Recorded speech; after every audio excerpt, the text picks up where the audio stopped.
જિલ્લાના જાયણ ગામે જીઆઈડીસીના સંભવિત પ્રોજેક્ટના વિરોધમાં ગ્રામસભા યોજી સરપંચ અને તલાટી કમ મંત્રીની ઉપસ્થિતિમાં મોટી સંખ્યામાં ગ્રામજનો ઉપસ્થિત રહ્યા।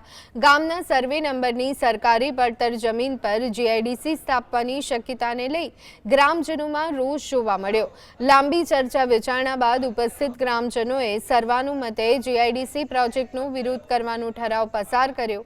જો જમીન સંપાદનની કાર્યવાહી કરવામાં આવશે તો ઉગ્ર આંદોલન કરવાની ચીમકી ઉચ્ચારાઈ છે।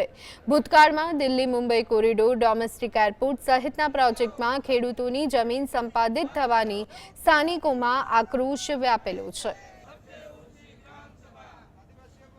આજે ગ્રામજનોએ બોલાવે ગ્રામસભા અને તલાટીશ્રીને ઠરાવ કરાયો છે કે ભાઈ અમે 38-4 માં અમારે જે દિલ્હી મુંબઈ કોરિડોરમાં અમારી જમીન ગઈ છે, બાજુમાં બનતો અમારા પંચાયતમાં બરવાલા જે અમારું ફળ્યું છે ત્યાં એરપોર્ટની જમીન જાય છે। સરકાર જો જીઆઈડીસી લાવશે તો એનું પરિણામ સરકાર સામે આ લોકો જે અમે ગ્રામજનો બધા જ એની તાકાત અજમાવીશું। આ જીઆઈડીસી અમે ક્યારે પણ અહીં 38-4 માં થવાની